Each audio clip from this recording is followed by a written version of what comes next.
नमस्कार, स्वागत है आप सभी का एनसीईटी कॉन्सेप्ट पर। आज हमारे साथ जुड़े हैं अंजन कुमार जी, जो कि उड़ीसा से हैं और काफ़ी तेज़ तरार बच्चे हैं, काफ़ी सीधा साधा भी हैं और काफ़ी मतलब इनका व्यवहार भी काफ़ी अच्छा लगा मुझे। आरआई भोपाल आए हैं और इन लोग से मिल रहे हैं, ठीक है।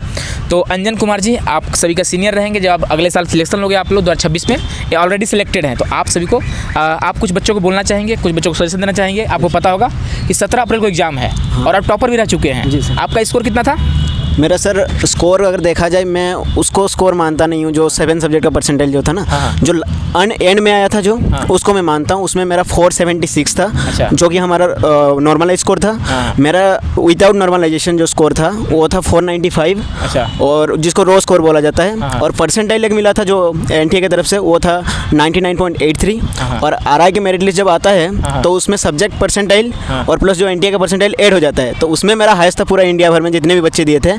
वो मेरा था 199.83, जो कि यहाँ का सबसे हाईएस्ट है। बहुत बढ़िया, बहुत बढ़िया। चलिए, आपके जो जूनियर हैं वो तैयारी कर रहे हैं एनसीटी के लिए। उनका भी ड्रीम है कि मैं आरआई भोपाल जाऊँ, आरआई भुवनेश्वर जाऊँ, आरआई मैसूर जाऊँ, आरआई अजमेर जाऊँ, आईआईटी जाऊँ, एनआईटी जाऊँ। तो क्या उनको आप कुछ टिप्स देना चाहेंगे जो लास्ट टाइम आपको ज़रूरत पड़ी होगी? सर, लास्ट टाइम में सबसे ज़रूरी है कि मैंने शॉर्ट नोट्स तैयार कर रखे थे। और उसे रिवाइज करने में मुझे बहुत आसानी होती थी। स्पेशली अगर मैं बता दूं तो मैंने एक कॉपी, मतलब 15 पेजेस का कॉपी था, तो उसमें बस मैं जो टीचिंग एप्टीट्यूड के क्लासेस आपके किए थे ना, आईपीएल सीरीज के, छांट के कुछ क्वेश्चन रख लिए थे। आईपीएल सीरीज यूट्यूब पे आती थी ना? यूट्यूब पे आती थी। मैं बैच से पढ़ता था, लेकिन बैच से पढ़ने के बाद एक रिवीजन रिक्वायर होता है। बैच ज्वाइन किए थे? बैच ज्वाइन किया था मैंने। मैं और मेरे दोस्त मिलके बैच खरीदे थे। आप? मैं जो श्योर सिलेक्शन वाला लास्ट में आया था, मतलब 2-3 महीने। हाँ, टारगेट आया? टारगेट है, हाँ, उससे लिया था। तो मैं बस लिया था आप लोग? रिकॉर्ड, मैं और मेरा एक दोस्त था, उसका सेंट्रल यूनिवर्सिटी पंजाब में सिलेक्शन हुआ है। ओके। क्या नाम उसका? विश्वरंजन नायक। अच्छा, विश्वरंजन। तो अभी इस साल वो फिर से आरआई आने के लिए फिर से प्रिपरेशन कर रहा है और उधर से ही प्रिपरेशन कर रहा है। अच्छा, बैच खरीद लिया है उसने। हाँ, तो दोनों साथ में प्रिपरेशन करते थे। मुझे अभी भी याद है, गर्मी का टाइम था और उस टाइम पे मैं आपके जितने भी क्लासेस रहते थे आईपीएल सीरीज के, उसे एकदम मन लगा के करता था और लास्ट टाइम पे रिवीजन करता था। सबसे इंपॉर्टेंट चीज़ है मॉक टेस्ट एटलीस्ट 1-2 तो मैंने तो 2 दिया था, लेकिन मैं आपको रिकमेंड करूँगा जितना हो सके उतना दे। 10 दिए थे? हाँ, आपने 10 दिया था, लेकिन मेरे पास रिवीजन के लिए टाइम कम था, तो मैंने 2 दिया था। लेकिन मैं एंड में रियलाइज़ किया अगर मैं ज़्यादा देता तो मेरा स्कोर और तगड़ा आ सकता था। ये मैंने एंड में जाकर रियलाइज़ किया। मॉक टेस्ट बहादुरी नहीं होता, आप तैयारी करके तब मॉक टेस्ट देंगे ना, तब बहादुरी होती है। तब बहादुरी होती है। बहुत सारे बच्चे शुरुआत में गलती करते हैं, मॉक टेस्ट दें भाई, मॉक टेस्ट यार, आप सिलेबस कंप्लीट ही नहीं किए हैं, तैयारी स्टार्ट ही नहीं किए हैं, मॉक टेस्ट दोगे, नंबर कम आएगा, आप डिमोटिवेट होंगे, जो भी आपके मार्क्स आने होंगे वो भी नहीं आएंगे, है ना? तो इस बात का ध्यान रखिएगा। हाँ। चलिए, और कुछ बताइए आप। पहली बात है, सिलेबस को मतलब एंड तक नहीं रखना है कि मैं 2 महीने हैं अभी, मतलब जैसे 40 दिन बचा है। 40 दिन बचा है, तो अगर तुम्हारा कहीं पर सिलेबस बचा है, पहले उसको थोड़ा सा जल्दी निपटा दो। फिर पीवाईक्यू देखो, पीवाईक्यू से अंदाज़ा लग ही जाता है कि इसी पैटर्न में क्वेश्चन आने वाला है। कुछ भी मतलब हर एक तरीका का पढ़ने से अभी नहीं होगा। अब एंड टाइम है तो इंपॉर्टेंट टॉपिक्स पहले चुन लो, या फिर टीचर जो है वो तो बता ही देते हैं कि ये इंपॉर्टेंट है, उसे कर लो। और 1 शॉट एंड में आएगा, ऐसा नहीं कि 1 शॉट नहीं देखना है। वो तो आएगा, अभी 12 घंटे का मैराथन है। हाँ, मैराथन आएगा, उससे मुझे बहुत फायदा होता है। मैं अभी भी बताता हूँ, मेरा रीजनिंग बचा गया था पूरा सिलेबस। रीजनिंग मैंने एक दिन ऐसे बैठ गया पूरा, और लगभग 6 घंटा चला था रीजनिंग। और उसमें हाँ, सूरज सर का मैं एकदम बैठ के किया था, और उसमें से अभी भी मुझे याद है कि मैं एग्जाम में बैठा हूँ और उसी टाइप के डीटो क्वेश्चन आ रहे हैं और मैं निपटाते चला जा रहा हूँ एकदम। मेरा जीके थोड़ा सा वीक था, लेकिन मैंने उसमें रीजनिंग और जनरल मैथ में एकदम फाड़ दिया था। चलिए, बहुत बढ़िया। और कुछ बोलना चाहेंगे आप बच्चों, कुछ टिप्स? या फिर देखिए, होता क्या है ना अंजन जी, फिर लास्ट टाइम बच्चे डिस्ट्रैक्ट बहुत होते हैं। बहुत मतलब इधर उधर भटक जाते हैं, पीडीएफ इकट्ठा करने लगते हैं, जिसका मन उसका क्लासेस करने लगते हैं, जिससे टाइम नहीं बचता है, रिवीजन कर नहीं पाते हैं। तो आप बच्चों कुछ बोलना चाहेंगे? अगर पहले से आप पढ़ाई कर रहे थे इधर से, तो फिर आप जो नोट्स बनाए थे उसी पे स्टिक रहिए, बाहर मत जाइए।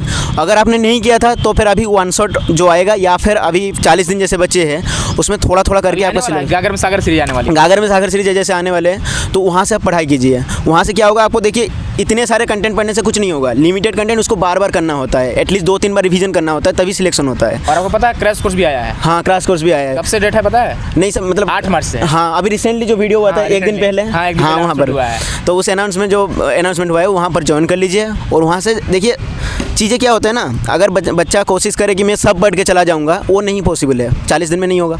लिमिटेड कंटेंट उसको बार जितना हो सके कर लीजिए, सिलेक्शन आराम से हो जाएगा।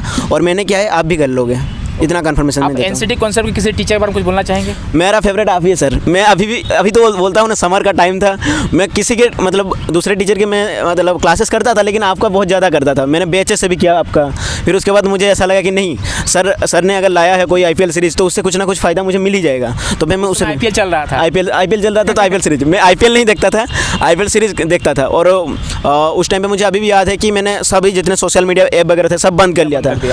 हाँ, बंद कर लिया था। डिस्ट्रैक्शन बहुत ज़्यादा है। हाँ, डिस्ट्रैक्शन होता है। मैं आपसे कॉन्टैक्ट करता था ऐसे मोबाइल पे भी, उस टाइम पे हमारे बातें होती थी, आप मुझे गाइड करते थे।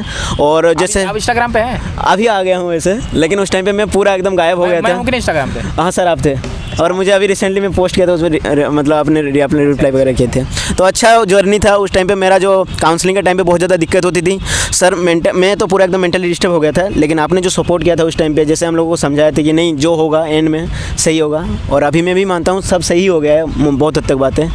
और इधर का आने के बाद जो एक रहता है ना करियर की रिगार्डिंग की, मेरा ड्रॉप भी था बीच में। मुझे उम्मीद है, देखिए आप हो गए, आर्यन जी हो गए, आलोक प्रधान जी हो गए, और भी बच्चे हैं, ठीक है, अब जिज्ञासा हो गई, प्रेरणा हो गई, मतलब कुछ बहुत सारे ऐसे, संदीप हो गया, ऐसे बच्चे मुझे लगता है ना कि आप लोग प्लेसमेंट लेने वाले हैं। हाँ सर, क्योंकि ना कि जो गुण होती है ना, जो लक्षण होता है, दिखने लगता है कि हाँ ये टीचर लाइक है। हाँ सर, ये प्लेसमेंट ले ही लेगा। हाँ सर, धन्यवाद सर। और मुझे लगता है कि आप लोग प्लेसमेंट लेने वाले हैं, और मुझे पैकेज भी काफ़ी ठीक ठाक पता है कि आप लोगों का 50+ ही रहने वाला है। 50+ हो जाएगा उस टाइम में, तो और ज़्यादा मतलब इंक्रीज हो ही जाएगा। यही चाहता हूँ, और मैं उसी दिन आपसे पार्टी लूंगा। हाँ सर, धन्यवाद। मैं अभी पार्टी दूंगा जरूर सर, लेकिन उस दिन पार्टी लूंगा जितने आप लोग सिलेक्शन हो जाएगा। जरूर सर। टीचर में। हाँ सर। एनसीटी में तो हो ही गया है, ये तो बहुत छोटी मोटी चीज़ है भाई। अगर हम उसके अकॉर्डिंग देखें, बहुत छोटा चीज़ है एनसीटी। हाँ सर, है ना। कोई अगर मान लीजिए अच्छे तरह से तैयारी कर ले, इधर उधर न भटके, तो भाई आसान है, कोई दिक्कत की बात यहाँ पे नहीं है। दिक्कत बात नहीं है। और मैं एक चीज़ बताना चाहूँगा, मतलब मेरा पर्सनल एक्सपीरियंस था। ऐसा नहीं कि मैंने टीचिंग एप्टीट्यूड के लिए दूसरे कंटेंट नहीं देखे थे, मैंने बहुत सारे कंटेंट देखे थे, और मैं अपना खुद का एनालिसिस कर रहा हूँ, और ये ऑनेस्ट रिव्यू है। मतलब मैं ऐसा नहीं कि बोल रहा हूँ कि सर आए तो सर के बारे में बता रहा हूँ, मैं ऑनेस्ट रिव्यू दे रहा हूँ। पूरा यूट्यूब पे पूरा छान मान लीजिए, एंड में इधर ही आएंगे, ये मैं कन्फर्मेशन के साथ बता रहा हूँ, क्योंकि मैंने खुद ट्राई किया है। जितने भी एनसीटी के रिगार्डिंग जितने भी टीचिंग एप्टीट्यूड के चैनल हैं, हर जगह पढ़ा है मैंने। एंड में मेरे पास इसलिए टाइम कम बचा, फिर भी उसी में मैंने 55 के अराउंड स्कोर कर लिया था 80 में से, और जो उस समय बहुत डिसेंट मानता हूँ, क्योंकि मेरे पास टाइम बहुत कम था। हमारा कंटेंट कॉपी भी होता है क्या? कंटेंट कॉपी होता है, इवन कभी कभी ऐसा मैंने देखा है कि स्लाइड वगैरह भी उसी को बस थोड़ा सा पीछे बैकग्राउंड कलर चेंज करके वो लोग डाल देते हैं। ने भी बैच लॉन्च कर दिया। हाँ, ऐसे लॉन्च कर रहे हैं वो लोग बहुत सारे। तो ठीक है, काफ़ी अच्छा लगा आप लोगों से मिलकर, ठीक है। हाँ सर। बाकी मेहनत करिए, आप लोग भी करिए, अभी भी आपका संघर्ष जारी है ना। हाँ सर। तो प्यारे बच्चों, आप सभी लोग एनसीटी की तैयारी स्टार्ट कर दीजिए। टाइम बहुत कम बचा है, 40 दिन का टाइम बचा है। क्रैश कोर्स में आप ज्वाइन कर सकते हैं। क्रैश कोर्स में जुड़ने के लिए आप सभी को डाउनलोड करना होगा CUET कॉन्सेप्ट ऐप को। वहाँ से आप जुड़ सकते हैं, जैसे अंजन जी भी जुड़े हुए थे। हाँ, हम जुड़े। आप लोग जुड़िए, ज़्यादा फीस भी नहीं, हम लोग 999 रुपये रखे हैं। हाँ, फीस रखे हैं, ठीक है सर। तैयारी स्टार्ट करिए, बाकी सिलेक्शन के बाद हम लोग मिलते हैं, जहाँ आपका सिलेक्शन होगा आएंगे आपसे मिलने, है ना। हाँ। तो बहुत बहुत धन्यवाद, बहुत सारा प्यार, खूब आशीर्वाद, आप मेहनत करिए, आपके साथ हमेशा एनसीटी कॉन्सेप्ट है, और आगे भी रहेंगे, गाइड करेंगे, और फाइनली आपका सिलेक्शन दिलवा के रहेंगे। बहुत बहुत धन्यवाद आप सभी का। धन्यवाद।